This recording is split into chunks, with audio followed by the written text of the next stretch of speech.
கர்த்தர் நல்லவர், அவர் கிருபை என்றும் உள்ளது. மறுபடியும் ஒரு முறை இந்த சுகமாக்கும் விசுவாசத்தில் சுகமாக்கும் வேத பாட ஆராய்ச்சிக்கு வந்திருக்கிற உங்கள் ஒவ்வொருவரையும் அந்த தேவனுடைய பரிபூர்ண சித்தமாகிய வியாதி இல்லாத வாழ்க்கை வாழ்ந்து மற்றவர்களை சுகமாக்கும் ஊழியத்தை செய்வீர்களாக என்று சொல்லி வாழ்த்தி உங்களை வரவேற்கிறேன். வேதத்தில் தெளிவாக சொல்லப்பட்ட ஒரு சத்தியம் என்னவென்றால், நம்முடைய பாவங்களை மன்னித்தது போல வியாதிகளையும் நீக்கி சுகமாக்கினார் என்று வேத வசனம் தெளிவாக சொல்லுகிறது. எவ்வாறு நம்முடைய பாவங்களை நீக்கி நம்மை சுகமாக்கினாரோ அவ்வாறே நம்முடைய வியாதிகளை நீக்கி நம்மை சுகமாக்கினார் என்பதை தெளிவாக கூறுகிறது. எந்த பரிகாரத்தினால் அவர் பாவங்களை நீக்கினாரோ அதே பரிகாரத்தினாலே வியாதிகளையும் நீக்கினார் என்று வேதம் சொல்கிறது. ஆகவேதான் வேதத்தில் நாம் பார்க்கும் எல்லா இடங்களிலும் பாவம் நீக்கப்படுதலும் வியாதி நீக்கப்படுதலும் சேர்ந்தே போகிறது. ஆனால் சபையானது ஒரு பகுதியை ஏற்றுக்கொண்டு மற்றொரு பகுதியை ஏற்றுக்கொள்ள மறுக்கிறது என்று சொல்லுவோமானால் ஒரே காரணம், சபையானது இன்னும் தரிசித்து வாழ்கிற விசுவாசத்தில் வாழ்கிறார்கள். அதாவது அவர் என் பாவங்களை நீக்கினது ஆவி மண்டலத்தில் இருக்கிறபடியினால் அதை வேத வசனத்தின்படி ஏற்றுக்கொள்ளுகிறார்கள். ஆனால் வியாதி சரீர மண்டலத்தில் இருக்கிறபடியினால் அதை ஏற்றுக்கொள்வதவர்களுக்கு கடினமாக இருக்கிறது. ஆகவேதான் ஆண்டவராய் இயேசு கிறிஸ்து கூட என்ன சொன்னார் பாருங்க. மத்தேயு 9ஆம் அதிகாரத்துக்கு வாங்க. அங்க நம்ம என்ன பார்க்கிறோம்? மத்தேயு 9ல அங்க ஒரு திமிர்வாதக்காரனை அவரிடத்தில் கொண்டு வந்தார்கள். அவருடைய விசுவாசத்தை கண்டு அவர் என்ன சொன்னார்? முதல்ல மகனே, உன் பாவங்கள் மன்னிக்கப்பட்டது என்று சொன்னார். உடனே அவங்க எல்லாம் இவன் யாரு பாவத்தை மன்னிக்கிறதுக்கு தேவதூஷணன் சொல்றான்னு அந்த வேதப்பாரெல்லாம் பேச ஆரம்பிச்சாங்க.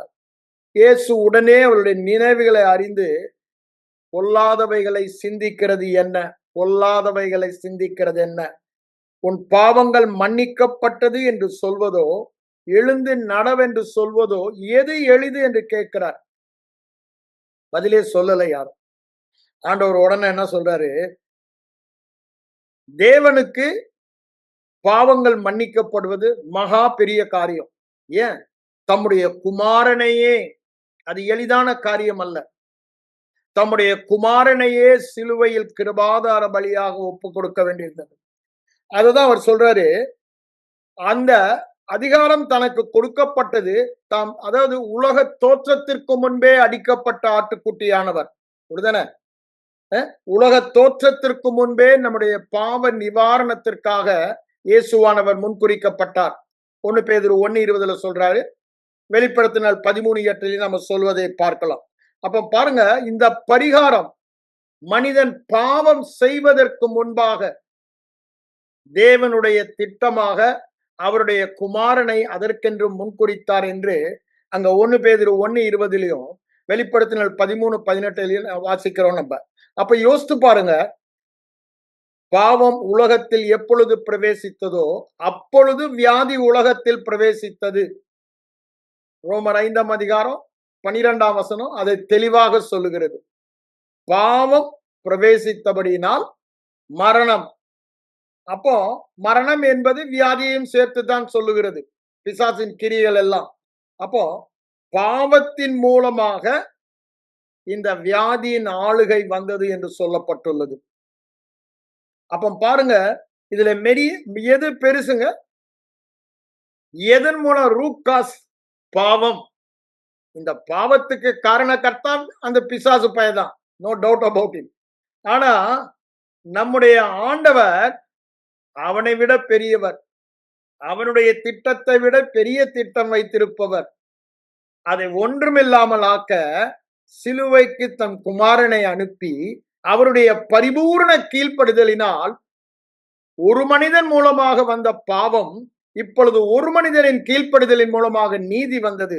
ஒரு மனிதனின் பாவத்தின் மூலமாய் வந்த விளைவாகிய வியாதி அதை நீக்க ஒரு மனிதனின் கீழ்ப்படுதலினால் வந்த ஜீவனாகிய சுகம் வந்தது என்று சொல்லுகிறார். அப்ப பாருங்க, அவர் அவ்வளவு பெரிய காரியத்தை தேவன் ஒருவரே செய்ய முடியும், வேற ஒரு அதை அவரே செய்தார் என்றார். He himself, அவர்தாமே என்று வேதம் சொல்கிறது. நம்முடைய பாவங்களை சுமந்தது போல வியாதிகளையும் சுமந்து ஏற்றுக்கொண்டார். மத்திய 8:17 ஏசாயா 53:4-5 வாசிக்கிறோம். இங்க என்ன சொல்றார் பாருங்க, மனுஷகுமாரன் பாவங்களை மன்னிக்க அதிகாரமுடையவர் நீங்க அறியும்படிக்கு என்று சொல்லி உன் படுக்கையை எடுத்துக்கொண்டு நட என்று சொல்லி அவன் உடனே படுக்கையை எடுத்துக்கொண்டதுனால அப்ப பாருங்க, he was demonstrating, எதை காண்பிக்கிறாரு? சுகமாக்குறதை டெமான்ஸ்ட்ரேட் பண்ணலங்க, அவன் பாவம் மன்னிக்கப்பட்டது என்பதை அங்கு அவர் வெளிப்படுத்துகிறார். அவன் பாவம் மன்னிக்கப்பட்டபடியினாலே நீங்கள் அறிய வேண்டும். எப்படி அறிவீங்க?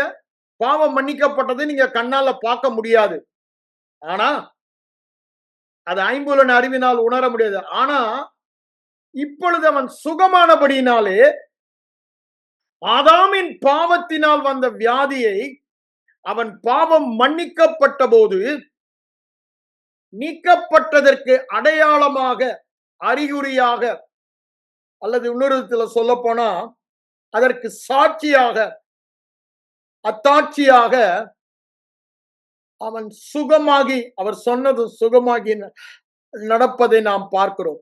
இது என்னங்க காண்பிக்கிறது? மிக கடினமான காரியத்தை இயேசு சிலுவையில் சுமந்தபடியினால் அதோடு கூட இணைந்து வியாதியும் நீக்கப்படுகிறதை நாம் பார்க்கிறோம். அப்போ பாவம் மன்னிக்கப்பட்ட அனைவரும், அததான் உங்களுக்கு சொல்ல வருகிறது, பாவம் மன்னிக்கப்பட்ட அனைவரும், அதாவது இயேசு கிறிஸ்துவை விசுவாசித்து ரட்சிக்கப்பட்டவர்கள், நீதிமான்களாக்கப்பட்டவர்கள், தேவ ஜீவனை பெற்றவர்கள், தேவனுடைய பிள்ளையானவர்கள், புது சிருஷ்டியானவர்கள், தேவ ராஜ்யத்திற்கு மாற்றப்பட்டவர்கள். வியாதி இல்லாமல் வாழ்வது அவர்கள் மறுபிறப்பில் பெற்றுக்கொண்ட உரிமை. It's their birth right. நான் அதனாலதான் திரும்ப திரும்ப சொல்றேன், ஒரு வியாதியும் நம்முடைய சரீரத்தில் இருக்க அனுமதி இல்லை. ஏன்? நாம் பாவங்கள் எல்லாம் மன்னிக்கப்பட்ட நீதிமான்கள். அங்க ஏசாயா சொல்லுகிறார் 33 அதிகாரம், அவர் தீர்க்க தரிசனமாக 24 நகரவாசிகள் வியாதியோடு இருக்கிறேன் என்று சொல்லுவதில்லை, ஏனென்றால் அவர்கள் பாவங்கள் எல்லாம் மன்னிக்கப்பட்டிருக்கிறது. பாவம் மன்னிக்கப்பட்டவன் வியாதியோடு இருக்க அவனுக்கு உரிமை இல்லை. இன்னொரு விதத்தில் சொல்ல வேண்டுமானால் அவன் வியாதி இல்லாத வாழ்க்கை தான் வாழ வேண்டும். அப்போ அவன் வியாதி உள்ள வாழ்க்கை வாழ்கிறான் என்றால் அதற்கு ஒரே பெரிய காரணம் என்ன சொல்லுகிறது வேதம்? அவன் பாவம் மன்னிக்கப்பட்டதை விசுவாசிக்கவில்லை. இங்கே அவன் பாவம் மன்னிக்கப்பட்டதை விசுவாசித்து அவன் சுகமற்று செல்லுவதை நாம் பார்க்கிறோம். ரெண்டும் இணைந்தே செல்லுகிறது. சங்கீதம் 103:3 என்ன சொல்றாரு? அவர் நம்முடைய பாவங்களை எல்லாம் மன்னித்து நோய்களை எல்லாம் நீக்கி குணமாக்கினார். தீர்க்க தரிசனமாக உரைக்கிறார் சங்கீதக்காரன். பாருங்க, பாவங்களை மாத்திரமல்ல, வியாதிகளை எல்லாம். அததான் ஏசாயா 53:4-5 நம்ம வாசிக்கிறோம். நான் ஏற்கனவே சொல்லியிருக்கேன், அங்க பாடுகள், துக்கங்கள் என்று வருகிற பதங்கள் நோய்களும் வியாதிகளும், இன்ஃபர்மிட்டிஸ், சிக்னஸ் அண்ட் இன்ஃபர்மிட்டிஸ், அத அந்த எபிரேய பதம் நீங்க பாத்தீங்கன்னா கோலி, KHOLE கோலி, அண்ட் மக்கோபி, MAKBE, அந்த பதங்கள் மற்ற இடங்களில் எல்லாம் எது அதாவது நோய்கள் வியாதிகளாகவே மொழிபெயர்க்கப்பட்டுள்ளது. இல்லைன்னா சில இடங்கள் எல்லாம் பலவீனங்கள். மத்தேயு 8:17 என்ன சொல்றாரு? பலவீனங்கள். ஆண்டவர் அங்க லூக்கா 13 என்ன சொல்றாரு பாருங்க? பலவீனப்படுத்துகிற ஆவி, the spirit of infirmity. ஆகவே வியாதியை குறிப்பதாகவே அந்த பதம் மக்கோபி என்று குறிக்கப்படுகிறது. இந்த முதல் பதம் கோழி வந்து நோய்களை குறிக்கிறது. அவர்தாமே நம்முடைய நோய்களை சுமந்தார், வியாதிகளை ஏற்றுக்கொண்டார் என்றுதான் வேதவசனம் சொல்லுகிறது. வேதவசனம் அதே 6ஆம் வசனத்துல வரும்போதுதான் அவர் பாவங்களை ஏற்றுக்கொண்டு என்று சொல்ல திரும்ப திரும்ப அங்க சொல்லுவதை பார்க்கிறோம். எவ்வாறு நம்முடைய பாவங்களை ஏற்றுக்கொண்டு சுமந்தாரோ அவ்வாறு நம் நோய்களையும் சுமந்தார். இது சத்தியம். இந்த சத்தியத்தை அறியாதபடியினால்தான் தேவ ஜனங்கள் இன்னும் எப்படி வாழ்றாங்க? வியாதியில் வாழ்கிறார்கள். வேதவசனம் சொல்லுகிறது, சத்தியத்தையும் அறிவீர்கள்.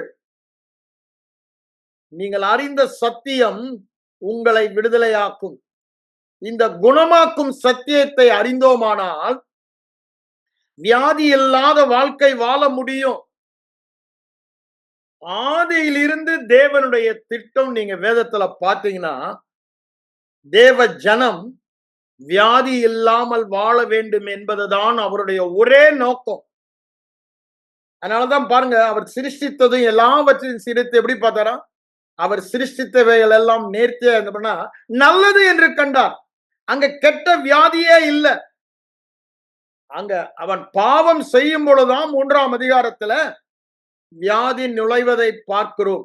ஆனா தேவன் தம்முடைய திட்டத்தின்படி தம்முடைய குமாரனை சிலுவைக்கு அனுப்பி மரணம் உயிர்த்தெழுதல் மூலமாக நித்தியமாக நம்மை பாவம் சாபம் வியாதியில் இருந்து மீட்டார் என்று வேதவசனம் சொல்லுகிறது. நான் திரும்பவும் ஒண்ணு சொல்ல விரும்புகிறேன். இந்த மாதம் எல்லாருமே கிறிஸ்துமஸ் செலிப்ரேட் பண்ணுகிறோம், அப்படிதானே? பெரிய கொண்டாட்டம் கிறிஸ்தவர்களுக்கு. they celebrate in so many methods. ஆனா ஒண்ணு உங்களுக்கு ஞாபகப்படுத்த வருகிறார். கிறிஸ்துமஸ் என்பது கிறிஸ்து வந்ததை நாம் கொண்டாடுகிறோம். கிறிஸ்து வந்தது உண்மையானால், உண்மைதான், கிறிஸ்துவின் சரித்திரமே சொல்லுகிறது. அப்போ அது என் மூளை அறிவுக்கும் ஒத்து போகிறது. ஆனால் வேதம் என்ன சொல்லுகிறது பாருங்க, அவர் எதற்காக வந்தார்? இழந்து போனதை தேடவும் மீட்கவுமே வந்தார். எதை இழந்து போனோம்? ஜீவனை, சுகத்தை, அதை மீட்கவே வந்தார். தேவ சாயலை இழந்தோம் இல்லைன்னு சொல்லல. அந்த தேவ சாயலை மீட்கும் பொழுது தேவ சுகத்தை மீட்டுக் கொண்டார். தேவ சாயலை மீட்கவே அவர் வந்தார். அப்போ அவர் மீட்டாரா, அரகுர வேலையை செய்தாரா? அங்க யோவான் 19:30 சொல்றாரு, முடிந்தது, நீர் எனக்கு தந்த கிரியைகளை, சித்தத்தை செய்து முடித்தேன் என்று சொல்லுகிறார். இட் இஸ் டன் என்று சொல்லுகிறார். இழந்ததை நான் மீட்டு விட்டேன் என்று சொல்லுகிறார். அதுதாங்க கிறிஸ்துமஸ். அதுதான் கிறிஸ்துமஸ். நானோ அவைகளுக்கு ஜீவன் உண்டாயிருக்கவும் பரிபூரணப்படவும் வந்தேன் என்றால், கிறிஸ்துமஸ் என்றால் பரிபூர்ண ஜீவனில் வாழ்வது. அதுதாங்க கொண்டாட்டம். அங்க லூக்கா 2ஆம் அதிகாரத்துல சொல்றாரு ஏஞ்சலு, இதோ எல்லா ஜனங்களுக்கும் மிகுந்த நற்செய்தியை கூறுகிறேன். என்ன நற்செய்தியை கூறுகிறாருங்க? ரட்சகர் பிறந்தார். பாவ சாபர் ரோகத்தில் இருந்து ரட்சிக்கிற மீட்பர், விடுதலை தருபவர் பிறந்தார் என்று சொல்லுகிறார். அவர் பிறந்தது உண்மையானால், அவர் செய்து முடித்தேன் என்று சொன்னது உண்மையானால், அவர் உயிரோடு எழுந்தது உண்மையானால், நீங்களும் நானும் வியாதியோடு கிறிஸ்துமஸ் கொண்டாட அனுமதி இல்லை. தவறாக நினைக்காதீங்க. ஏன் நான் சொல்லுகிறேன்? நாம் பலவந்தம் பண்ண வேண்டும் என்று வேதம் சொல்லுகிறது. ஆனால் சபையானது வியாதியை பெற்று அதை குறித்த அறிவு இல்லாத, சபை என்று சொல்லும் போது தேவ ஜனங்களை சொல்லுகிறேன், அறிவில்லாதபடியினாலே டாக்டர் இல்ல, வரம் பெற்றவர்கள் என்று பார்த்து ஜெபித்து ஒண்ணு நடக்காதனால நாளடைவில் அதை தழுவி கொண்டார்கள். அதுதான் துக்ககரமான நியூஸ். உலகம் எப்படி வாழ்கிறதோ அப்படிதான் நமக்கு வித்தியாசம் இல்லை என்று நினைத்து விட்டார்கள். அதனாலதான் வியாதியை ஒரு பொருட்டாக அவர்கள் நினைப்பதில்லை. அதனாலதான் உங்களுக்குள்ள அந்த வைராக்கியம் வர வேண்டும் என்பதற்காக, எனக்குள்ள அந்த வைராக்கியம் வர வேண்டும் என்பதற்காக சொல்லுகிறேன். வியாதியோடு கிறிஸ்துமஸ் கொண்டாட உங்களுக்கு உரிமை இல்லை என்று சொல்லுகிறேன். எனக்கு உரிமை இல்லை என்று சொல்லிய அவர் வந்த நோக்கத்தை நிறைவேற்றவில்லை என்று நீங்கள் சொல்லிக் கொண்டு இருக்கிறீர்களே. உங்கள் வியாதியோடு வாழும் பொழுது கிறிஸ்து பிறந்ததையே மறுதளிக்கிறீர்களே. அவர் பிறந்த நோக்கமே பரிபூர்ண ஜீவனில் வாழ, இழந்து போன சுகத்தை பெற்றுக் கொடுக்க. அவர் இரட்சகர், மீட்பர், சுகமாக்குபவர், விடுதலையாக்குபவர். அவர் பிறந்தார், நோக்கத்தை நிறைவேற்றினார். மிகுந்த சந்தோஷம் புசிப்பும் குடிப்பும் அல்ல. மிகுந்த சந்தோஷம் பாவத்தை மேற்கொள்ளுகிற, வியாதியை மேற்கொள்ளுகிற, பிசாசின் கிரியைகளை மேற்கொள்ளுகிற ஒரு வாழ்க்கை. வேதம் சொல்லுகிறது, பிசாசின் கிரியைகளை அழிக்கும்படிக்கே, to destroy the works of enemy. தேவாதி தேவன் உலகத்தில் வந்தார் என்று சொல்லுவதை பார்க்கிறோம். தேவகுமாரன் வெளிப்பட்டார். அவர் வந்த நோக்கமே பிசாசின் கிரியைகளை அழிக்க, பரிபூரண ஜீவன், பரிபூரண சுகம் நமக்கு கொடுக்க, இழந்து போன சுகத்தை, தேவ சாயலை பெற்றுக்கொள்ள. தேவ சாயலில வியாதி இருக்கா? இருக்கவே முடியாது. அப்படிதானே? பரலோக ராஜ்யத்தில் நாம் வாழ மறுபடியும் பிரவேசிக்கிறவன் தேவ ராஜ்யத்தில் வாழ்கிறான். நிக்கோதேமுட்ட அப்படிதான் ஆண்டவர் சொல்லுவதை யோவான் 3 பார்க்கிறோம்.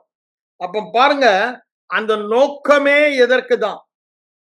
வியாதி இல்லாத வாழ்க்கை வாழ்வதற்குத்தான்.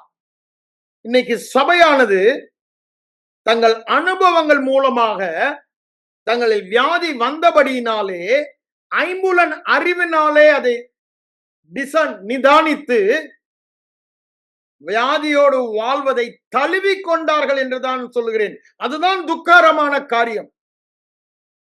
நாளடைவில் போதனையும் அவ்வாறு மாறிவிட்டது. என்ன? விழுந்து போன உலகத்திலே, மீட்கப்படாத சரீரத்திலே வியாதியோடு தான் வாழ முடியும்.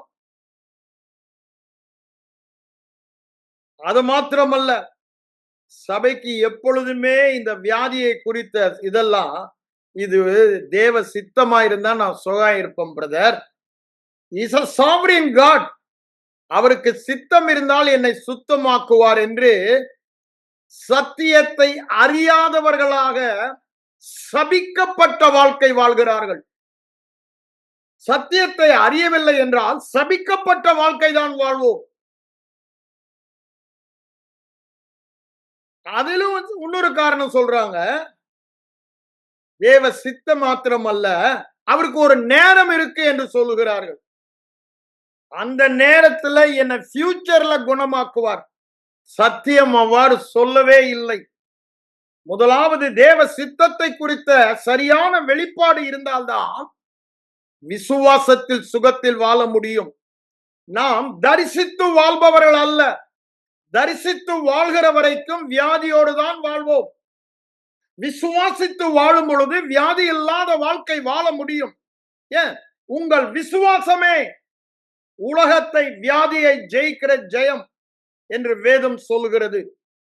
நாம் இன்னும் 2 நினைவுகளால், தரிசித்து பார்ப்பது உண்மை, வேதவசத்தை பார்ப்பது உண்மை என்று 2 நினைவுகளால் நடக்கிறோம். காரியம் நடக்காது. அப்பேற்பட்ட மனிதன் தான் தேவனிடமிருந்து எதையாவது பெறலாம் என்று நினைக்க கூட வேண்டாம் என்று சொல்லுகிறார். அப்ப என்ன? ஒரே நினைவு என்ன? தேவன் சொல்லுவதை தான்.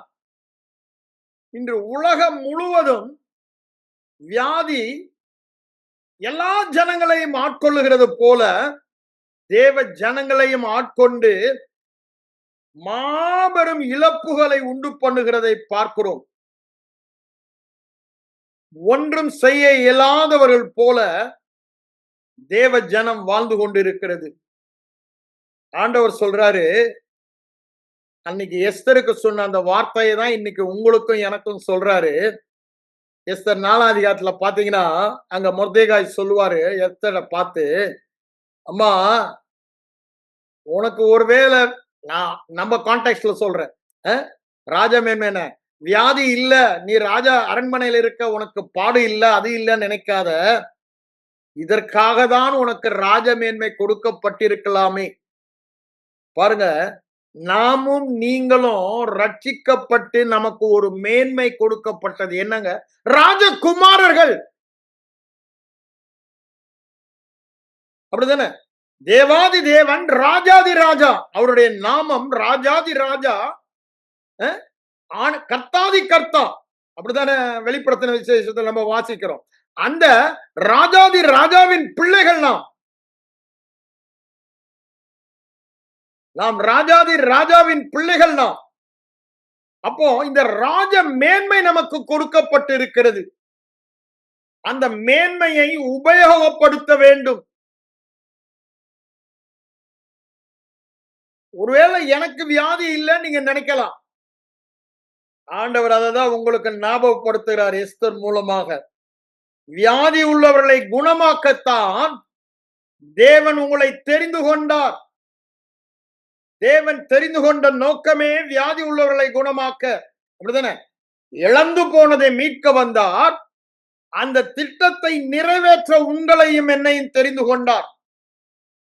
ரட்சிப்பின் திட்டத்தில் பாவம் மாத்திரமல்ல. ஆகவேதான் அவர் எங்க சொன்னாலும் அதை சேர்த்தே சொல்லுகிறார். ராஜ்யத்தின் சுவிசேஷத்தை பிரசங்கியுங்கள், வியாதியஸ்தலை குணமாக்குங்கள். அதை பிரித்து அவர் சொல்லவில்லை. அவருடைய ஊழியத்தையும் பாருங்க, ஆரம்பிக்கும் பொழுது அங்க மத்தேயு 4:23 ஆரம்பிக்கிறார். அவர் ராஜ்யத்தின் சுவிசேஷத்தை ஜெபாலயங்களில் உபதேசித்து, ராஜ்யத்தின் சுவிசேஷத்தை பிரசங்கித்து, வியாதி உள்ளவர்களை சுகமாக்கினார். அவருடைய வாழ்க்கையில ஆரம்பத்துல பாருங்க, முடிகிற வரைக்கும் பாருங்க, ஒரு காரியத்தை தொடர்ந்து நான் பிதாவின் கிரியைகளை செய்கிறேன்னாரு, அதை காண்பித்துக் கொண்டே இருந்தார். என்னது அது? சுகமாக்கும் ஊழியம். ஆரம்பமே சுகமாக்கும் ஊழியம். அதனாலதான் பெரும் திரள் அவர் பக்கமாக வந்தது. அங்க 4:23 அதை சொல்லுத பாக்குறோம் மத்தேயுல. லூக்கா 4லயும் அப்படிதான். பரிசுத்தாவின் வல்லமையோடு வந்தார், அவருடைய புகழ் பரம்பிற்றிய ஒரு வியாதியஸ்தனை குணமாக்கிட்டான். புகழ் பரம்புகிறது, வெறும் பிரசங்கம் அல்ல. மார்க்லயும் அதை சொல்லுகிறார். அப்புறம் பாருங்க, அவர் முடிக்கும் பொழுதும் கெத்செமனே தோட்டத்திலும் அங்க பிரதான ஆசாரியனுடைய வேலைக்காரன் காதை வெட்டுறாங்க, அங்கேயும் அவர் சுகமாக்குறார். அது யோவான் அப்போஸ்தலன் ரொம்ப அழகா யோவான் 18ஆம் அதிகாரத்துல 20-22 வசனங்களை வாசித்து பார்த்தா அங்க சொல்லி இருப்பதை நீங்க பார்க்கலாம். அப்போ பாருங்க, அவர் எவ்வளவு தூரத்திற்கு, அதாவது கெத்செமனேல தாங்க முடியாத வேதனை. ஏங்க? பரிசுத்த தேவன், பாவத்தை காணாத சுத்த கண்ணர். இப்பொழுது பாவம் அவர் மேல் சுமத்தப்பட போகிறது. அவருடைய அந்த வேதனையினால அவருடைய இரத்த குழாய்கள் கூட சின்ன சின்ன வெடித்து வேர்வை மூலமாக ரத்தம் வந்தது என்று வேதம் சொல்லுகிறது. அந்த வேதனையிலும் பாருங்க, வந்துட்டாங்க, கூட்டிட்டு போறாங்க. அந்த எதிரி அவனுடைய வேலைக்காரன், அவன் தான் எக்ஸிக்யூட் பண்ண போறான், அவன் தான் இந்த திட்டம் எல்லாத்திற்கும் காரணம். அங்கேயும் அவர் குணமாக்குவதை பார்க்கிறோம். ஏன்? அது தேவனுடைய சித்தம், தேவனுடைய திட்டம். அதனால அந்த தேவ சித்தத்துல நமக்கு சந்தேகமே இருக்க வேண்டாம். உங்களுக்கு தேவ சித்தத்துல சந்தேகம் இருந்தா காஸ்பல்ல இயேசுவின் வாழ்க்கையை பாருங்க. அவர் சொல்றாரு யோவான் 6:29 30 வெரி ஷுவர். அவர் அங்க என்ன சொல்றாரு பாருங்க, சித்தத்தை செய்யவே நான் வந்தேன். தேவனுடைய சித்தம். அப்ப அவர் செய்ததெல்லாம் ஆரம்பம் முதல் முடிவு வரை சுகமாக்குவதை செய்தார். அதனாலதான் அப்போஸ்தலர் 10:38 என்ன வாசிக்கிறோம்? அவர் பரிசுத்த ஆவியினாலும் வல்லமையினாலும் நிறைந்தவராய், நன்மை செய்கிறவராய், பிசாசின் பிடியில் அகப்பட்ட அனைவரையும் சுகமாக்குகிறவராய். அங்க தெளிவாக சொல்லுகிறார், வியாதி என்பது பிசாசின் அடிமைத்தனம், பிசாசின் சிறையிருப்பு, அது பிசாசின் ராஜ்யம். அதிலிருந்து மீட்கு தேவர் ராஜ்யத்திற்கு கொண்டு வரவே தேவகுமாரன் பிறந்தார். அவர் அதைதான் பிரதானமாய் செய்தார் என்று பார்க்கிறோம். அவருடைய ஊழியத்தில் பெரும்பகுதியான ஊழியம் சுகமாக்கும் ஊழியமாய் இருந்தது. அவர் அந்த சுகமாக்கும் ஊழிய இவன் ஓய்வு நாளுங்க, யூதர்கள் அதுல அவ்வளவு தூரத்திற்கு 10 கட்டளை சொல்லப்பட்டபடி அதை பரிசுத்தமாய் தேவனுக்கென்று பிரித்து வைத்து அனுசரித்து வந்தார்கள். ஆனா இவர் அதைவிட பிரதானம் இது என்று சொல்லி ஓய்வு நாளில் சுகமாக்குவதையே முதலாவதாக பிரதானமாக கருதினார் என்பதை பார்க்கிறோம். எவ்வளவோ அவருக்கு குறை, அவர் மேல அப்போசிஷன், அவரை கொல்லணும் சொல்லி இந்த ஒரு காரணத்தினால பாக்குறாங்க. ஆனா அவர் அதை பத்தி, ஏன், நான் வந்த நோக்கமே அதுதான், பிதாவின் சித்தத்தை உலகத்திற்கு காண்பிக்க வேண்டும். பிதாவின் சித்தம் நாம் வியாதியோடு இருப்பதல்ல. பிரியமானவனே, உன் ஆத்துமா வாழ்வது போல எல்லாவற்றிலும் வாழ்ந்து நலமுடன் சுகமாயிரு.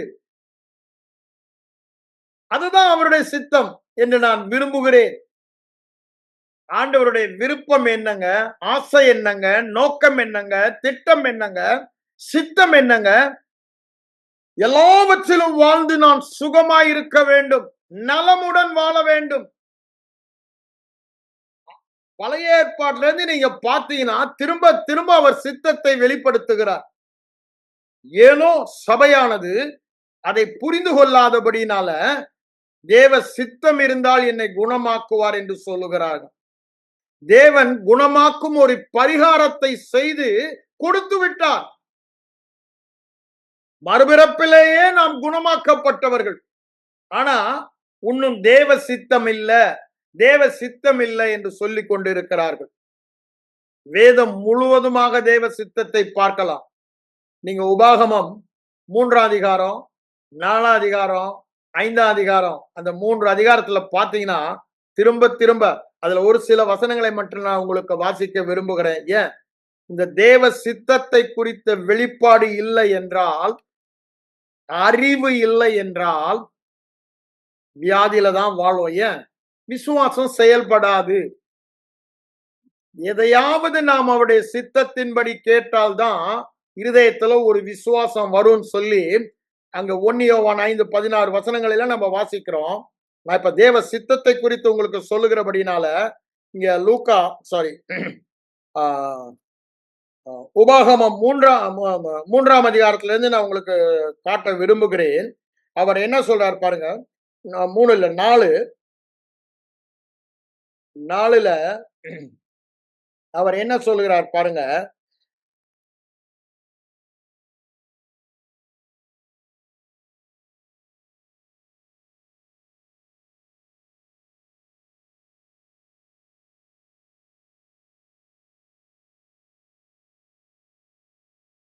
ஆ 40ஆம் வசனம்.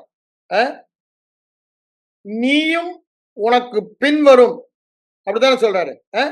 நீயும் உனக்கு பின்வரும் உன் பிள்ளைகளும் நன்றாயிருக்கும்படி, நீயும் உனக்கு பின்வரும் பிள்ளைகளும் நன்றாயிருக்கும்படி உன் தேவனாகிய கர்த்தர் உனக்கு என்றென்றைக்கும் கொடுக்கும் தேசத்தில் நீடித்த நாளாயிருக்கும்படி. அதுதாங்க அவருடைய விருப்பம். பழைய ஏற்பாடுல போட்டிருக்கோம் அவருடைய கற்பனைகளை, பழைய உடன்படிக்கை. இப்பொழுது என்னங்க, அவருடைய கீழ்ப்படிதல் என்னுடைய கீழ்ப்படிதல் என்று சொல்லுகிறார். நீ விசுவாசித்தால், அப்போ விசுவாசத்தினால எல்லா நாளும் நன்றாய் நாம் வாழ முடியும் என்பதை நாம் தெரிந்து கொள்கிறோம். நீயும் நீயும் அப்படிதானே, உன் சந்ததியும், அதுதான் அவர் திரும்ப திரும்ப சொல்றாரு. நீயும் உன் சந்ததியும், நீயும் உன் சந்ததியும் அப்படின்னு அவர் திரும்ப திரும்ப சொல்லலாம்.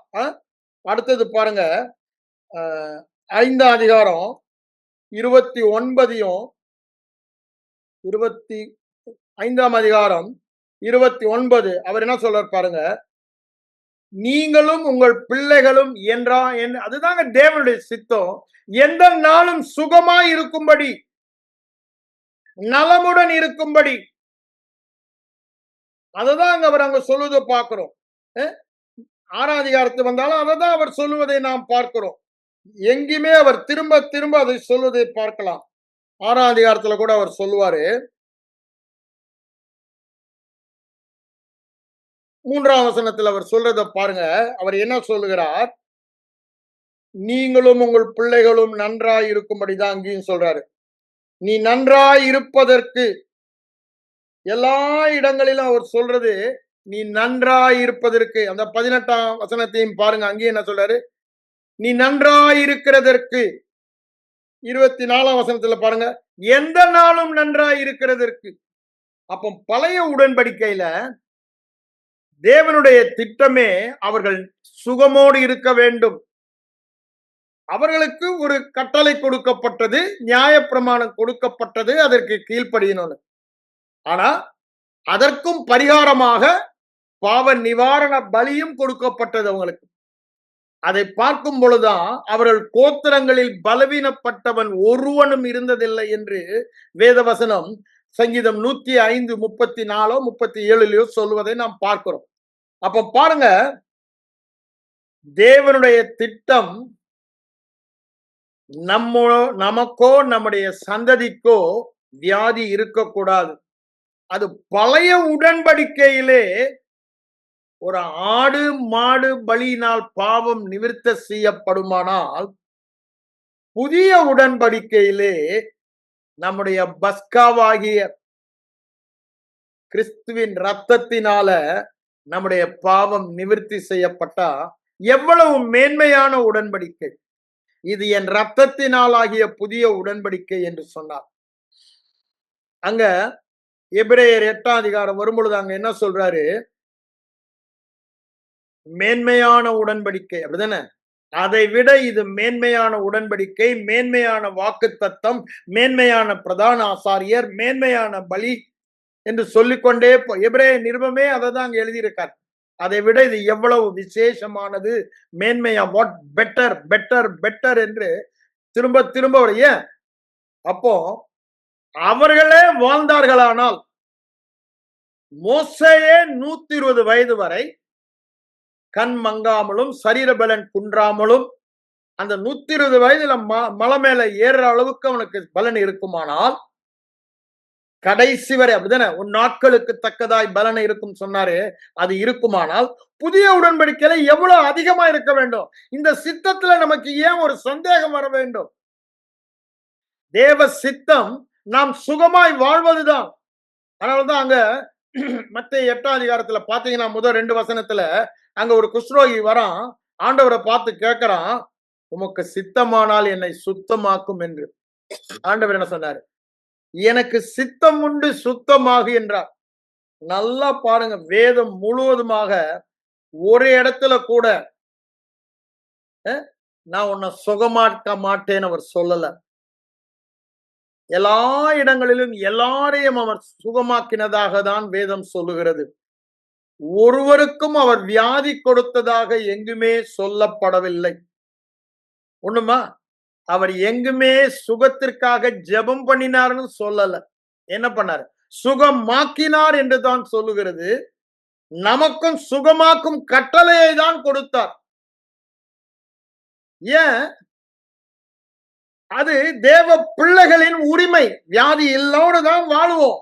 ஆனா அறியாமையினால அவனுக்கு வாசலை திறந்து அவன் உள்ள வந்து ஆளுகை செய்கிறான். அதான் முதலே சொன்னல, அது சிறையிருப்பு. அங்க அப்போஸ்தலர் 10:38 சொல்றாரு, பிசாசின் பிடியில். அப்படின்னு என்ன? அவனுடைய ஆளுகையில், அவன் சிறையிருப்பில். அப்ப பாருங்க, இப்ப எது ஆளுகை செய்யுது? அந்த வியாதி. அந்த வியாதி என்று சொல்லும் பொழுது அதை சாதாரணமாய் நாம் எடுத்துக்கொள்ளக் கூடாது. சத்துரு. சத்துரு. பாவம் எப்படி சத்துருவோ, வியாதியும் அதே சத்துரு. அதை சத்துருவாக பார்க்க வேண்டும். ஒரு நபராக. அப்படிதானே? அது நம்ம சொல்றதை கேட்கும். நமக்கு கொடுக்கப்பட்ட அதிகாரத்தின்படி நமக்கு கீழ்ப்படியும். It's a person. It has a personality. Your sickness is a person which can hear what you say. அதனாலதான் அந்த வியாதியை பார்த்து பேச வேண்டும். வியாதி உள்ள சரீரத்தை பார்த்து பேச வேண்டும் என்று வேதம் சொல்லுகிறது. ஏன்? நமக்கு அதிகாரம் கொடுக்கப்பட்டு இருக்கிறது. ஐயா, வியாதி தேவனுடைய சித்தமாய் இருந்தால் சகல வியாதிகளையும் நோய்களையும் நீக்க அதிகாரமும் வல்லமையும் தந்தார். வாசிக்கிறோமா இல்லையாங்க? அதை எடுங்க, நம்ம வாசிக்கிறோம். கொடுப்பாரா? அவரே ஆண்டோடைய சித்தத்தை மீறுவாரா? சுகமாக்கினாரு.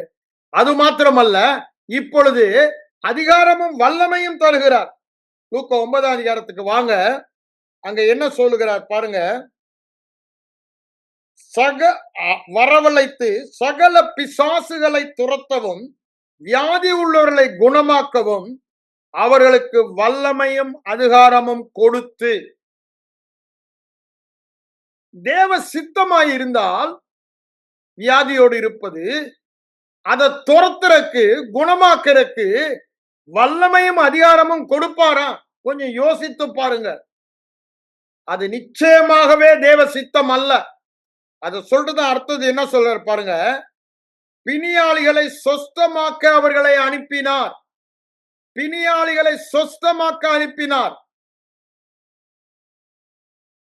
அந்த பிசாசு என்பது அந்த வியாதிக்கு காரணக்கர்த்தனாய் இருக்கிறான். The spirit of infirmity. Spirit is a personality. அதுல எந்த சந்தேகமும் உங்களுக்கு இருக்க வேண்டாம். அப்படிதானே? அசுத்த ஆவி is a personality. அப்படிதானே? Holy Spirit is a personality. ஆவி மண்டலத்தில் இருக்கிறது. சரீர அவயம் இல்லாதபடியினால் நாம் பார்க்க முடியவில்லை. அதனுடைய கிரியைகளை பார்க்கிறோம். இப்போ வியாதி உள்ளே வரும் பொழுது அவனை நம்ம பார்க்கறது இல்லை, உள்ளே வரத. ஆனா நாளடைவில் அதனுடைய கிரியைகளை பார்த்து வியாதி என்று தெரிந்து கொள்ளுகிறோம். அதைதான் நான் உங்களுக்கு சொல்ல வருகிறேன். அவன் போகும் பொழுதும் அப்படிதான். அவன் போறத சில நேரத்துல உடனே அறிகுறி தெரியும், நம்ம புரிந்து கொள்ளுகிறோம். சில பேருக்கு அந்த அறிகுறி தெரியும், கொஞ்சம் நாளாகும். அதனால என்ன நினைச்சிடறாங்க? இன்னும் சுகமாகல நினைக்கிறாங்க. அவன் எப்படி வந்தானோ அப்படிதான் போறான். அவன் வந்ததை நம்ம கண்களால் பார்க்க முடியாது, அவன் போனதையும் நம் கண்களால் பார்க்க முடியாது. ஆனால் அவன் வந்ததையும் போனதையும் நாம் பார்க்கிறது அவனுடைய சேஷ்டை, கிரியைகள் என்ன இருக்கிறது, கிரியைகள் எப்படி, அதன் மூலம் தான் நாம் அறிகிறோம்.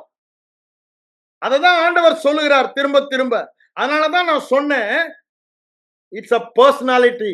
ஒரு மனிதனிடம் பேசுவது போல அந்த வியாதி என்ற நபரிடம் பேச வேண்டும். சுகமாக்கும் ஊழியத்திற்கு மிகவும் தேவையான ஒரு வெளிப்பாடு, it's a personality. We have to speak to him and he will hear and obey. அது கேட்கும். வியாதி என்ற பிசாசு நாம் சொல்லுவதை கேட்கிற காது உடையது. அது கேட்டு கீழ்ப்படியும். அதனாலதான் சொல்றாரு லூக்கா 17:6 ஆண்டவர் அத்திமரத்தையே பார்த்து பேசினார்னா வியாதியை பார்த்து நாம் பேச வேண்டாமா? அவர் நமக்கு ஒரு மாதிரியை வைத்து போனார். இப்ப வியாதி நம்மிடம் பேசுகிறது. எப்படி? இங்க வலிக்குது, இது இப்படி எல்லா அசௌகரியங்களையும் சொல்லி நம்மோடு பேசிக் கொண்டிருக்கிறது. ஆனால் நாம் அது சத்தத்தை கேட்டு அதை ஏற்றுக்கொள்ளுகிறோம். நாம் எந்த சத்தத்தை கேட்க வேண்டும்? தேவ சத்தத்தை கேட்க வேண்டும். தேவ வார்த்தையிலிருந்து, தேவ வார்த்தையிலிருந்து வருகிற சத்தத்தை கேட்காமல், ஆவியானவருடைய சத்தத்தை கேட்காமல் இந்த வியாதியின் சத்தத்தை கேட்டு அது நிஜம் என்று ஏற்றுக்கொண்டு தேவ வார்த்தையை தள்ளுகிறபடினால்தான் பிரச்சனை. அதனாலதான் சொல்றேன், அவன் பேசும் பொழுது இங்கே கனி இல்லையே என்று அத்திமரம் ஆண்டவரை பார்த்து பேசினது. அத நம்ம என்ன ஏன்னா ஆண்டவர் Jesus reply to the fig tree அப்படின்னா என்ன, ஏதோ அது பேசினபடினாலே அவர் பதில் கொடுத்தார் என்றுதான் ஆங்கில வேதாகமத்தில் போட்டிருக்காங்க. மார்க் 11 எடுத்து படித்து பாருங்க. அப்ப பாருங்க, the fig tree spoke to him. Today the sickness is speaking to you and me. அந்த பெரும்பாடுள்ள ஸ்திரீ அது ஒரு நாளும் ஸ்பிரிட் ஆஃப் இன்ஃபர்மிட்டி அவளை தலை தூக்க முடியாம அமுக்கி வைக்குது, ஆளுகை செய்கிறது. It is lording over her. That spirit is lording, ஆளுகை செய்கிறது. ஆனா ஆண்டவர் வராரு, get out, you are loose அப்படின்றாரு. அந்த கட்டில் இருந்து உன்னை விடுவிக்கிறேன். அவன் உன்னை கட்டி வச்சிருக்கான்ல, தலையை தூக்க முடியாதபடி உடம்ப தூக்க, அதுல இருந்து உன்னை விடுதலை ஆக்குறேன்னா அவனை என்ன பண்றாரு, துரத்துறாரு. அவனுக்கு அனுமதி இல்ல, வெளியே போடான்றாரு. அவர் பேசுகிறார். அது இத்தனை நாள் அப்படிதான் அங்க இருந்துச்சு. ஆனா ஒருத்தருக்கும் தெரியல. அதனாலதான் அங்க வேதவசனம் என்ன சொல்லுது பாருங்க. ஏசாயா 43:22 வாசித்தீங்கன்னா, விட்டு விடுவார் என்று சொல்லுபவர்கள் இல்லாதபடி, இன்னைக்கு அதாங்க சபையில பிரச்சனை. ஆண்டவர் அங்க அந்த லூஸ் விடுதலையாக்கப்பட்டா என்று சொன்னாரு, அது இருந்தபடினால அவங்க விடுதலையாக்கப்பட்டா. அது வரைக்கும் ஒருத்தன் இல்ல. அததான் ஏசாயா தீர்க்கன் சொல்லுகிறான். அங்க 43:22 ஜனங்கள் ஏன் சிறைப்பட்டு போகிறார்களாம் வியாதிக்கு, விட்டு விடுவார் என்று சொல்லுகிறவர்கள் இல்லை. ஒண்ணு, விசுவாசித்து சுகம் பெறவும் முடியல, தேவ சித்தம் தெரியாதபடினால. இரண்டாவது, நான் சொன்னா எனக்கு கீழ்ப்படியும் சொல்லி விசுவாசிகள் விசுவாசித்து மற்றவர்களை சுகமாக்கும் ஊழியத்தையும் செய்யவில்லை. இந்த ரெண்டு காரணம் தான். வியாதியோடு இருக்க வேற காரணமே இல்லை. ஒண்ணு, அவர்கள் தேவ சித்தத்தை தேவ வார்த்தையை அறியாதபடினாலே சங்காரமாகிறார்கள். அடுத்தது, தேவ அபிஷேகத்தை பெற்றவர்கள், தேவ வல்லமையை பெற்றவர்கள், பரிசுத்த ஆவியின் வல்லமையை பெற்றவர்கள், உன்னதத்தின் வல்லமையை பெற்றவர்கள், the power of the most high அப்படிதானே சொல்றாரு. லூக்கா 24:49, அப்போஸ்தலர் 1:8 தான் சொல்றாரு. அந்த வல்லமையை பெற்றவர்கள் அதை அறியாதபடினாலே இயேசு கிறிஸ்துவில் இருந்த அதே வல்லமை உங்களுக்குள்ளும் எனக்குள்ளும் ஆவியானவரை பெற்ற பொழுது நாம் பெற்றுக்கொண்டோம். அந்த வல்லமையினால்தான் இயேசு கிறிஸ்து வியாதி உள்ளவர்களை சுகமாக்கினார் என்று அங்கு பேதுருவடிகளார் சொல்லுவதை பார்க்கிறோம். அப்போஸ்தலர் 10:38. அப்போ எவ்வளவு தூரத்திற்கு நாம் அந்த வல்லமை பெற்றவர்கள், அதாவது அந்த ஆவியானவரை சுகமாக்கும் அபிஷேகத்தை பெற்றவர்கள், சுகமாக்கும் வல்லமையை பெற்றவர்கள், அதை அறியாதபடினாலே விட்டுவிடு என்று சொல்ல கூட வாய் இல்லைங்க. ஒரே வார்த்தை, விட்டுவிடு என்று சொல்லுவார் இல்லாமல் சிறைப்பட்டு போகிறார்கள். ஏன்? எல்லாமே நான் தான் சொல்ல வந்தேன். சத்தியத்தை குறித்த வெளிப்பாட்டு அறிவு இல்ல. சபையிலே பாரம்பரியம் அதிகமாக போதிக்கப்படுகிறது. அது நாளடைவிலே பலத்த அரணாக காணப்படுகிறபடினால, நான் முதல் வாரமே உங்களுக்கு என்ன சொன்னேன், ஜெபிக்கணும் ஜெபிக்கணும்னு ஒரு அரணை உண்டு பண்ணிட்டாங்க. விசுவாசிக்கணும், சத்தியத்தை அறியணும்ன்றத சொல்லல. ஆண்டவர் ஏற்கனவே செய்து முடித்ததை செய்ய சொல்லுவது முட்டாள்தனம். தேவன் செய்ய சொன்னதை நாம் செய்யாம். தேவன் என்ன செய்ய சொன்னாரு? விசுவாசத்தினால் நீதிமான் சுகமாய் வாழ்வான் என்று சொன்னார். சுகமாக்க நம்மை சொன்னார், ஜெபிக்க சொல்லல அவரு. ஆனா நாம் அதற்கு கீழ்ப்படியவில்லை என்றால் அது பாவம்தான். ஜெபமும் நாம் பாவமாக்குகிறோம் நம்முடைய அறிவு இல்லாமையினால். எங்கேயுமே இயேசு வியாதிக்கு ஜெபித்ததாக சுவிசேஷத்துல நம்ம பார்க்கல. எங்கேயுமே இயேசு வியாதிக்கு ஜெபிங்கன்னு சொன்னதையும் நம்ம பார்க்கல. சுகமாக்குங்கள் என்று தான் சொல்லுகிறார். வியாதியை சுகம் மாக்குகிறவராய் சுற்றி திரிந்தார் என்பதை தான் பார்க்கிறோம். He healed them all. He preached, taught and healed them all. இதுதான் throughout the gospel அவரை நம்ம பார்க்கிறோம். எங்கேயுமே அவருக்கு இது சித்தமான்ற கேள்வியே வரல. அது யாராய் இருந்தாலும் சுகமாக்க வேண்டும் என்ற அந்த வெளிப்பாடு, அது தேவ சித்தம். வியாதியோடு இருப்பது தேவ சித்தம் இல்லை என்பதை தெளிவாய் அறிந்திருந்தார். தனக்கு கொடுக்கப்பட்ட அபிஷேகம் வல்லமை சுகமாக்கும் ஊழியத்திற்கென்று. அவர் ஒன்றும் விசேஷமா நான் தேவகுமாரன் என்று அல்ல. பாருங்க, பரிசுத்த ஆவியானவர் இறங்கின பிறகுதான் எல்லாம் செய்கிறார் என்பதை பார்க்கிறோம். அது வரைக்கும் அப்பமா என்ன சொல்றாரு? வேதத்தில் இருந்து ஏசாயா 61 அதிகாரத்தை படிச்சுட்டு தான் இன்று உங்கள் காதுகள் கேட்க இந்த வசனம் நிறைவேறினது என்று வாயிலே அறிக்கை பண்ணுகிறார். அந்த அறிக்கை என்ன அறிக்கை பண்ணுகிறார்? கட்டுண்டவர்களை குணமாக்க, இருதயம் நறுங்குண்டவர்களை குணமாக்க, சிறையில் இருப்பவர்களுக்கு விடுதலை சொல்ல என்னை அபிஷேகம் பண்ணினார், வல்லமைனா. அப்ப நான் எதை உங்களுக்கு வாசிக்க வந்தேன் அதை தான் இப்ப சொல்றேன். 9ஆம் அதிகாரத்துக்கு வாங்க. என்ன சொல்றாரு? வல்லமையும் அதிகாரமும் கொடுத்தார். இந்த வல்லமையும் அதிகாரம் கொடுத்த ஜனங்கள் அங்க பாருங்க, மார்க் 28லயும் அதுதான் சொல்றாரு, மார்க் 16லயும் அதான் சொல்றாரு. வல்லமை அதிகாரம் எனக்கு கொடுக்கப்பட்டு இருக்கிறது. அததான் சொல்றாரு. லூக்கா 10:19 சகல, நம்ம லாங்குவேஜ்ல சொன்னா வியாதிகளை நீக்குகிற, வியாதிகளை ஆளுகை செய்கிற, வியாதிகளின் ஆவிகளுக்கு கட்டளை கொடுக்கிற அதிகாரத்தை நமக்கு தந்திருக்கிறார். இங்க வல்லமையும் அதிகாரம் கொடுத்தார். வல்லமை ஆவியானவர் வரும் பொழுது நமக்கு வல்லமை கொடுக்கப்பட்டது. நசரனாய் இயேசுவை தேவன் பரிசுத்த ஆவியினாலும் வல்லமையினாலும் அபிஷேகம் பண்ணினார். அந்த ஆவியானவர் அவரோடு கூட இருந்தபடினால், அந்த அபிஷேகம் அவரோடு கூட இருந்தபடினால் சுகமாக்கும் ஊழியத்தை செய்தார். அதே ஆவியானவருங்க. பவுலடிகளார் செய்தாரு, பேதுரு செய்தாரு, இயேசு செய்தார் என்று நாம் பார்க்கிறோம். அதே ஆவியானவர். அப்போ அந்த ஊழியத்தை நாம் செய்யாதபடினால்தான் சபையிலே இன்றும் வியாதி இருக்கிறது. இது அங்கதான் மார்க் 16 சொல்றாரு, விசுவாசிக்கிறவர்களால் நடக்கும் அடையாளங்கள். போன வாரமே நான் சொன்னது உங்களுக்கு. தவறான இந்த தவறான ஸ்ட்ராங்ஹோல்ட்ஸ் ஜெபிக்க வேண்டும். வரம் பெற்றவள் தான் குணமாக்க முடியும். எல்லாரையும் குணமாக்குவது தேவ சித்தம் அல்ல. அதற்கு ஒரு நேரம் இருக்கு.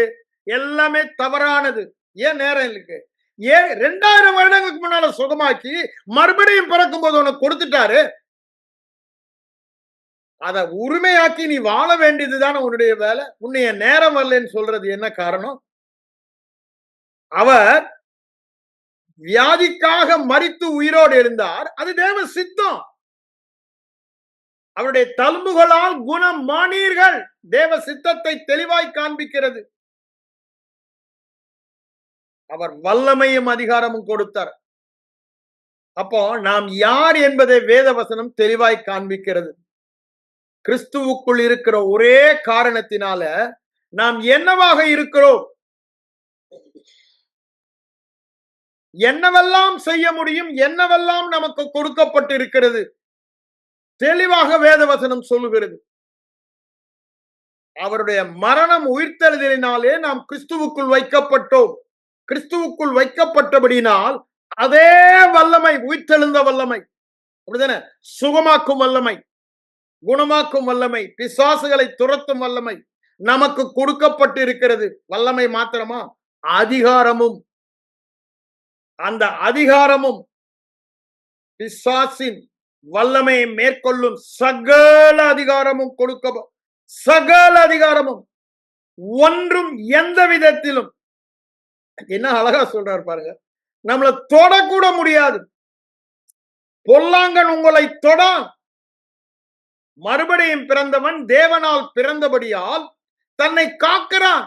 தேவனுடைய வித்து அவனுக்குள் இருக்கிறது.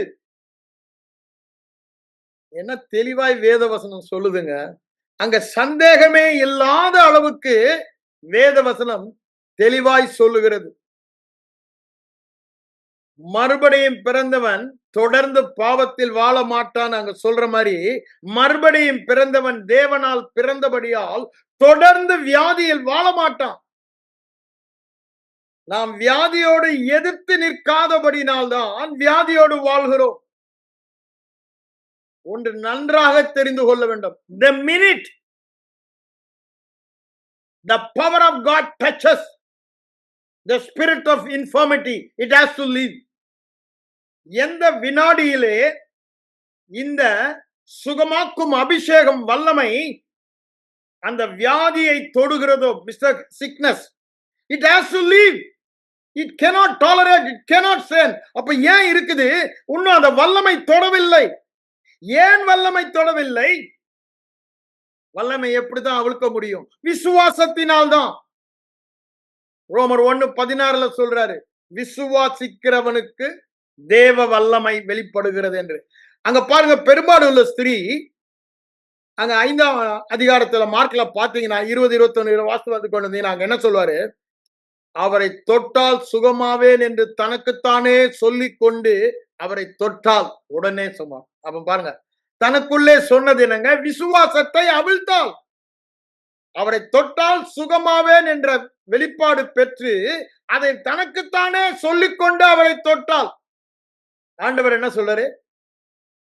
மகளே, உன் விசுவாசம் உன்னை, அங்க சோசோ வந்து ரட்சிப்புன்னு போட்டிருக்கு, அது சுகமாக்கினதற்கு அதே பதம் தான். சேவியர் பாவங்களில் இருந்தும் வியாதிகளில் இருந்து மீட்கிறது தான் சேவியர். ஒரே பதம் தான், கிரேக்க பதம் சோசோ, சோசி. அததான் அவர் அங்க சொல்லுவதை நாம் பார்க்கிறோம். இங்க என்ன சொல்றாரு? மகளே, உன் விசுவாசம் உன்னை சுகமாக்கினது, வேதனை நீங்கி சுகமாயிரு என்று. இது அததான் ஆண்டவர் இன்னைக்கு சொல்றாரு. உங்க விசுவாசம் உங்களுக்கு சுகத்தை தரும், வேதனை நீங்கி சுகமாயிருங்க. எப்போ அந்த வல்லமை வெளியே வந்தது? விசுவாசம். நான் திரும்பவும் சொல்றேன், சுகமாக்கும் வல்லமை உங்களுக்குள்ளும் எனக்குள்ளும் மறுபடியும் பிறந்த எல்லாருக்குள்ளும் இருக்கிறது. எப்போ அந்த வல்லமை அந்த அசுத்த ஆவியை வெளியே அனுப்புகிறது? the minute it is released and touches, it has to go. எப்பொழுது அது ரிலீஸ்? விசுவாசிக்கும் பொழுதுதான். அதனாலதான் நான் சொல்றேன், விசுவாசமும் தெய்வீக சுகமும் இணைந்தேதான் போகும். பரிசுத்த ஆவியானவர் நம்மை சுகமாக்குகிறார். பரிசுத்த ஆவியின் வல்லமை நம்மை சுகமாக்குகிறது. பரிசுத்த ஆவியின் வல்லமையினால் மற்றவர்களை நாம் சுகமாக்குகிறோம், சந்தேகமே இல்லை. ஆனா அவர் நம்முடைய ஒத்தாசை இல்லாமல் ஒன்றும் செய்ய முடியாது. we have the power to choose. அவர் நம்மிலே கிரியை செய்ய நாம் தான் அவரை அனுமதிக்க வேண்டும். அவரை கிரியை செய்ய அனுமதிப்பதுதான் விசுவாசம், பிரேயர் அல்ல. அததான் சபையில மாத்தி சொல்லிட்டாங்க. என்ன? prayer is man's permission for God to interfere in man's affair. அப்படின்னு என்ன? ஜெபம் என்பது தேவன் மனிதனுடைய செயலில் இடைபட அவன் கொடுக்கிற பெர்மிஷன், அனுமதி. அது அந்த பிரேயர் இல்லைங்க, விசுவாசம். விசுவாசம் அத பவுலடிகளார் ரொம்ப அழகா சொல்றாரு, கலாத்தியர் 3:5. இப்படிதானே? நமக்கு பரிசுத்த ஆவியை அருளி சுகமாக்கும் அற்புதத்தை செய்பவர் எப்படி செய்கிறார்? அவரா செஞ்சிட முடியுதா? முடியாது. எதனால சொல்றாரு? கேட்கிற விசுவாசம். அந்த பெரும்பாடுள்ள ஸ்திரீயை போல கேட்டு வெளிப்பாடு அறிவு பெற்று வருகிற விசுவாசம் அவரோடு இணைந்து அவள் தொட்டால் சுகமாவேன், அவனும் சேர்ந்து அந்த வல்லமையை ஆவியானவரும் சேர்ந்து அங்கு கிரியை செய்வதை பார்க்கிறோம். work together, நன்மைக்கு ஏதுவாக. it work together for our good. அப்போ அந்த பலவீனங்களிலே வியாதிகளிலே சுகமாக வேண்டுமானால் we have to work with the Holy Spirit. if you are not working, the Holy Spirit cannot. ஐயா, அது வல்லமை இருக்கிறது. வேதம் முழுவதுமாக நாம் பார்க்கிறோம். சுகமாக்கும் வல்லமை இருந்தது. அங்க லூக்கா 5ஆம் அதிகாரம் அந்த 24 வசனங்களை வாசி, அங்க இருக்க பார்க்கலாம். ஆனா ஒருத்தனும் சுகமாகல. இந்த திமிர்வாதக்காரனை இறக்குறாங்களே, அவன் ஒருத்தன் தான் சுகமாகிறத பார்க்கிறோம். காரணம் என்ன? விசுவாசம் அந்த பவரை நமக்கு அனுபவிக்க வைக்கிறது. அதனாலதான் சொல்றேன், விசுவாசம் காணப்படாதவைகளின் நிச்சயம். தேவனுடைய வார்த்தையை மாத்திரம் சார்ந்து, தேவனுடைய வார்த்தையை மாத்திரம் சார்ந்து, தேவன் சொன்னால் சொன்னதுதான் என்று வாயிலே பேசி இருதயத்திலே விசுவாசித்து விசுவாசத்தின்படி செயல்படுகிற வாழ்க்கைதான் வியாதி இல்லாத சுகமுள்ள வாழ்க்கையா இருக்கிறது. பேசணும், கேட்கணும், இருதயத்துல விசுவாசிக்கணும், இருதயத்தின் விசுவாசத்தினால செயல்படணும், ஆவியானவரோடு இணைந்து செயல்படுகிறபடினால் அங்கு சுகமாகவும் அற்புதம் நடைபெறுகிறது. That supernatural power is already in us. ஒன்னே ஒண்ணுதான், அந்த கனெக்ஷன் தான் இல்ல. ஃபெய்த் கனெக்ஷன், அப்படிதானே? உன் விசுவாசம் அந்த வல்லமையை அவிழ்த்தது. அவரது என்னிடத்திலிருந்து வல்லமை புறப்பட்டதை அறிந்தேன் என்று சொல்லுகிறார். அப்போ எத்தனையோ பேர் தொட்டானுங்க, ஒருத்தருக்கும் ஒன்னும் ஆகல. ஆனா அவர் என்ன சொல்றாரு? யாரோ ஒருவர் சுகத்தை பட்டாங்க, என்கிட்ட அந்த சுகமாக்கும் வல்லமை போயிடுச்சுன்றாரு. ஏன்? அது விசுவாசம். விசுவாசம் அதை கட்டவிழ்த்தது. பிரச்சனை எல்லாம் அதுதான். ஏன் விசுவாசம் இல்ல? தேவ சித்தத்தை குறித்த அறிவு இல்ல. தேவ சித்தத்தை குறித்த அறிவு இருந்தா விசுவாசம் இருக்கும். அவருடைய சித்தம் என்று அறிந்தால் விசுவாசம் கிடைக்குமா கிடைக்காதான்ற சந்தேகமே இருக்காது. ஏன்? வேதத்துல தெளிவா எழுதி கொடுத்துட்டாருங்க. வேத வசனத்துக்கு மிஞ்சி எதுவுமே இல்லை. Any argument, any doubt, any dispute, you have to go to the word only. ஆண்டவர் பாருங்க, அவங்க எவ்வளவு நேரம் யாரு என்ன டிஸ்பியூட் பண்ணாலும், அது சாத்தானா இருந்தாலும் சரி, வேத பாரகர், பரிசேயர், சதி யாரா இருந்தாலும் எதுதான் சொல்லுவாரு? எழுதி இருக்கிறத தான் சொல்லுவார். வாயில் அதுதான் இருதயத்தின் நிறவனால அதை தான் அவர் சொல்லுவார். எல்லாம் வாயை மூடுகிறாங்க சொன்னதுமே. ஏன்? They all knew. அது சாத்தானுக்கும் தெரியும். Word of God is a final authority. அதை நன்றாக நாம் அறிந்தோமானால் நாமும் சாத்தானை பார்த்தா தான் சொல்லுவோம், எழுதி இருக்கிறது, நீ என்ன தொட முடியாது என்று எழுதி இருக்கிறது, நீ 7 வழியா ஓடுவேன் என்று எழுதி இருக்கிறது, என்னை குறித்த பயத்தை தேவன் உனக்கு உண்டாகிறார் என்று எழுதி இருக்கிறது. அதான் பேசுவோம். அவனை சாதாரண ஏன் சகல வலிமையும் மேற்கொள்ள அதிகாரம் என்ன? அவனை மிதிக்கிற அதிகாரம் கொடுத்திருக்காருங்க. வியாதிய மிதிக்கிற, அதை பயல தூசியாக்கி காலின் கீழே மிதிக்கிற அதிகாரம் கொடுத்திருக்காரு. அவனை தூக்கி தலைமையில சுமந்து கொண்டு இருக்கிறாங்க. எனக்கு இந்த வியாதி பிரதர் அப்படின்னு அவனை எதிரியாக பார்த்து அவனை அழிக்கும்படி நமக்கு கட்டளை கொடுத்திருக்கிறார். தேவன் நமக்கு கொடுத்த கட்டளை என்னங்க? அவனை அழிக்கணும். We have to destroy him. ஏற்கனவே அவனுடைய கூரை புடுங்கிட்டாரு. He has become impotent, ineffective. He can do nothing without our concurrence. ஆனா இப்ப என்ன சொல்றாரு? அவனை அழின்றாரு. நான் உன் காலின் கீழே கொடுத்துட்டேன், மிதின்றாரு. நான் அவனை உன் கையில கொடுத்துட்டேன், நீ அவனை அழித்து போடு, முற்றிலும் சங்காரம் பண்ணு, utterly destroy him என்றாரு. அப்ப பாருங்க எவ்வளவு பெரிய எனிமி. நான் சொல்லலங்க, தேவனே சொல்லுகிறார். அதுக்கு கொஞ்சம் கூட தயவு தாட்சணை காட்டக்கூடாது என்றார் வியாதிக்கு. No sympathy, no role for emotions. It is only zeal. தேவனுடைய வீட்டை குறித்த பக்தி வைராக்கியம் என்னை பட்சித்தது. தேவனுடைய வீட்டை கல்லர் குகை ஆக்கலாமா? அது ஏன் வீடா இருந்தாலும் சரி, மர சகோதரருடைய வீடு, அது தேவன் தங்கும் வாசஸ்தலம். அது கல்லர் குகையாக முடியாது. வியாதி என்பது கல்லர் குகை. அப்போ அவர் அப்படி சாட்டை எடுக்கிறாரு, அடிச்சு வரட்டுறாரு. என்னங்க ஆண்டவருக்கு ஏங்க இவ்வளவு அதுதாங்க சத்ரு மேல இருந்த கோபம். உங்க மேல என் மேல அவர் கோபம் கொள்ளுவதில்லை. ஆனா நம்ம மேல உள்ள அன்பினால தொட்ட அவனை தொலைச்சு போறான்னு அவர் விரட்டுறதை அங்க பாக்குறோம். அதே வைராக்கியம் தான் உங்களுக்கு எனக்கு இருக்கும். அதே வெறுப்பு தான் வியாதி மேல நமக்கு இருக்கணும். I will not tolerate sickness any kind. எனக்குனாலும் சரி, என் குடும்பம்னாலும் சரி, எனக்கு தெரிஞ்சா அதை நான் சகிக்க மாட்டேன். Enough is enough.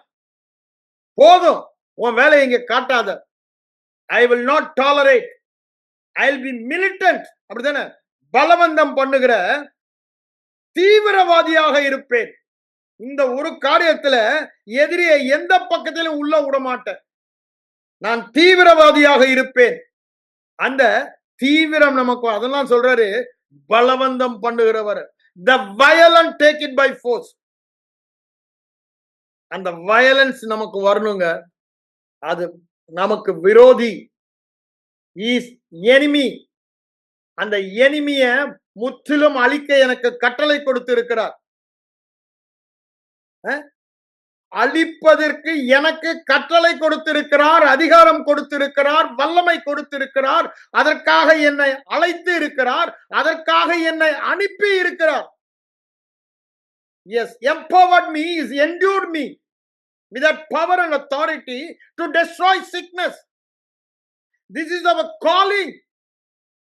கிறிஸ்து இல்லாமல் ஒரு அழைப்பு இல்ல. கிறிஸ்துவின் மூலமாக கிறிஸ்துவின் அழைப்பு தான் நம்முடைய அழைப்பு.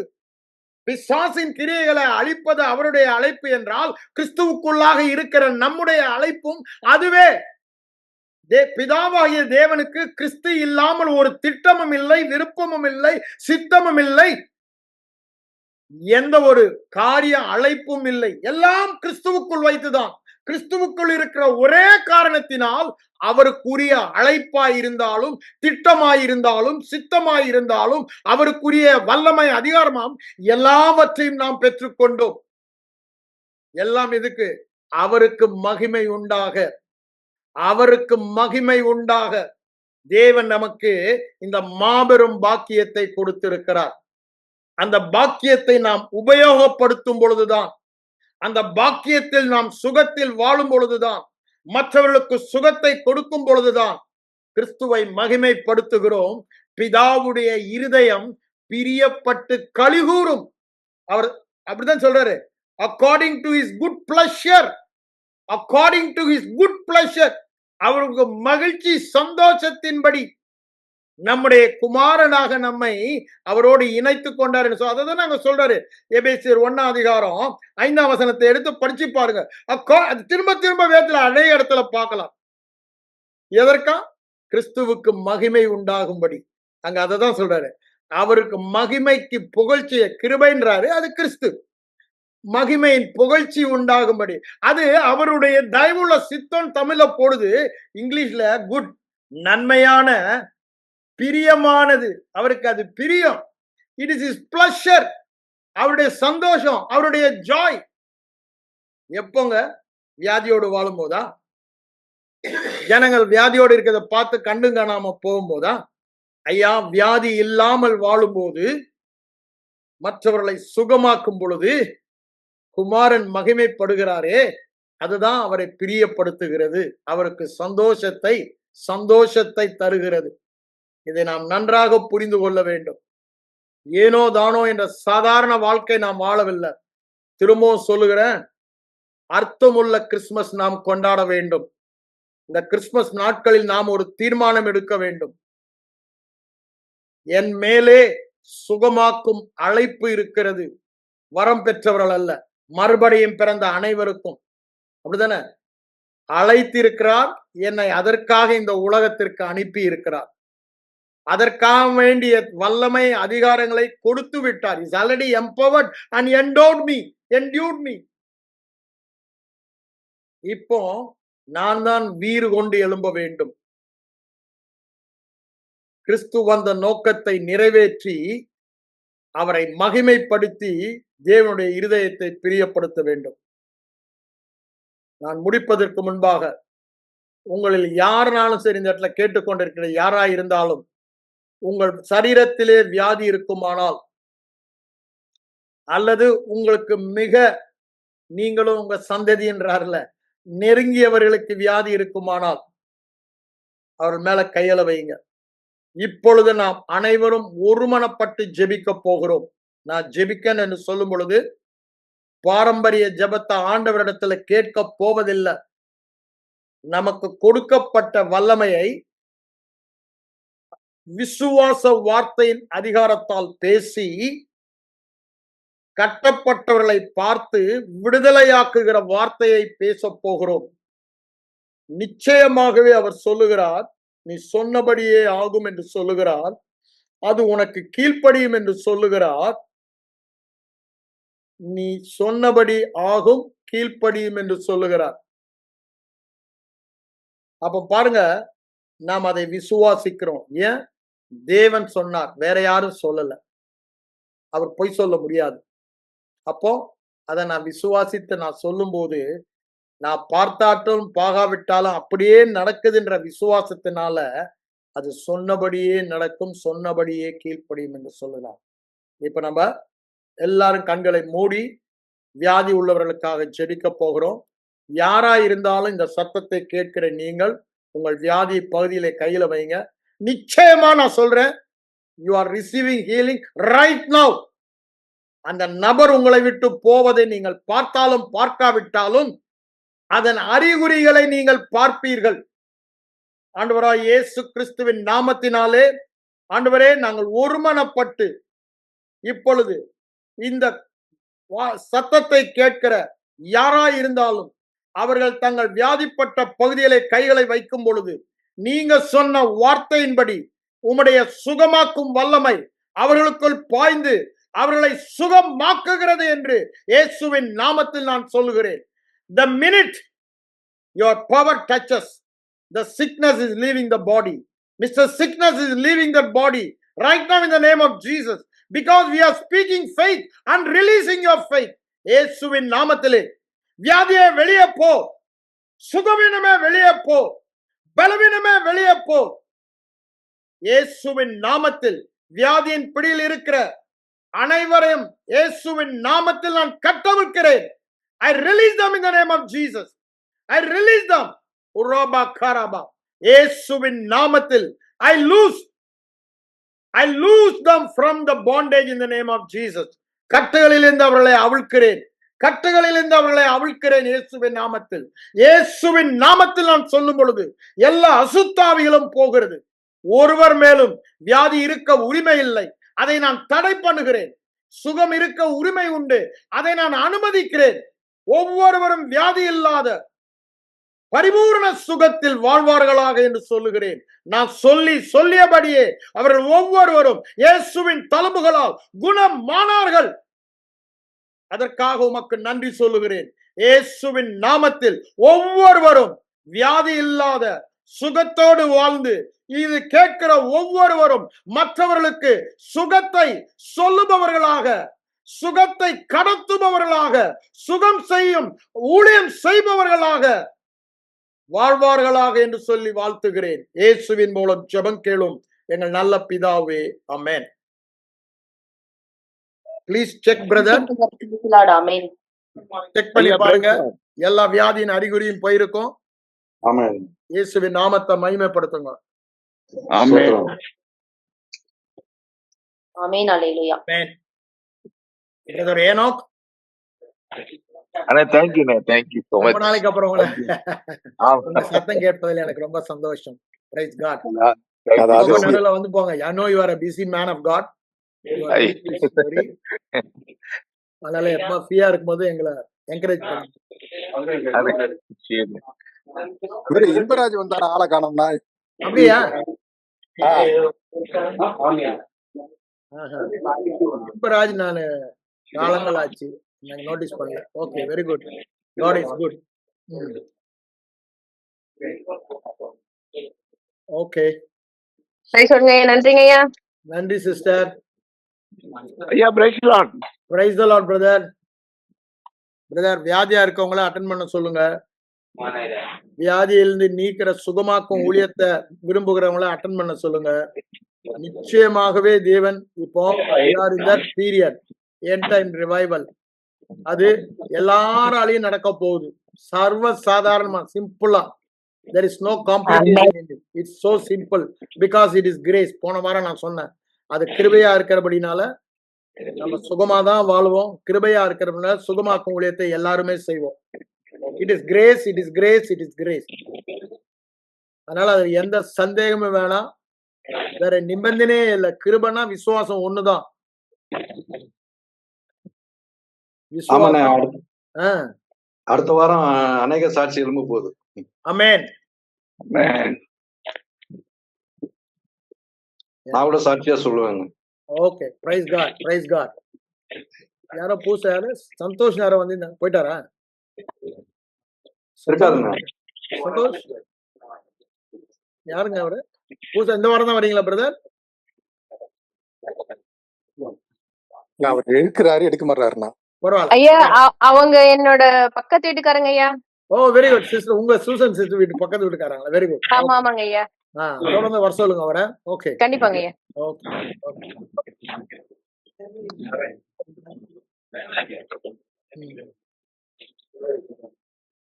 Okay brother. Any doubt, any questions? நாளை காலையில மீட் பண்ணுவோம் இல்லனா? Okay Okay, yeah. Tuesday morning we have program. இந்த வாரம் கூட நான் புதன்கிழமையில இருந்து அந்த பைபிள் காலேஜ் ஹீலிங் ஒரு 6 days டீச் பண்றேன். ஓகே, பரவாயில்லையா? அதான் 6 நாள் டீச் பண்ண. இன்னைக்கு புதன்ல இருந்து ஆரம்பிக்கிறேன். இன்ட்ரெஸ்டட் பீப்புள் சொல்லுங்க, நான் உங்களுக்கு லிங்க் அனுப்புறேன். அந்த பைபிள் காலேஜ் அனுப்புவாங்க எனக்கு. ராத்திரி தான், நைட் 8 to 10 இருக்குன்னு நினைக்கிறேன். நான் உங்களுக்கு அனுப்புறேன். இன்ட்ரெஸ்ட் பண்ணுங்க. ஏன்னா I want people to know more about the healing. ஹீலிங்ல தான் சுகத்துல வாழணும். தேவ சபையில வியாதியே இருக்கக்கூடாது. Amen. சுகமாக்குவது சும்மா சர்வ சாதாரணமா இருக்கணும். அது ஒரு பெரிய வரம் பெற்ற 1 2 அது மாதிரி ஒண்ணுமே இல்லை. Just simple. So be heal, ஒரே வார்த்தை, அதுக்கு மேல இருக்கக்கூடாது. Be heal, your heal by the stripes. அப்படி சுகம் அப்படியே டெமான்ஸ்ட்ரேட் ஆகிறது எல்லாரும் பார்க்கணும். அந்த சுகமாக்கும் ஊழியத்தை எல்லாரும் செய்யணும், எல்லாரும் செய்யணும். அப்பதான் நம்ம தேசத்துல ஜனங்களுடைய கண்கள் திறக்கப்பட்டு எல்லாரும் கிறிஸ்து வேணும்னு ஓடி வருவாங்க. அந்த நாட்கள் வந்துருச்சு. ஆண்டவர் நிச்சயமா உங்களை அதுக்காக எழுப்புறார். நம்ம நாளை காலையில மீட் பண்ணுவோம். Okay brother? ஓகேண்ணா. ஓகே. பேசலாம்.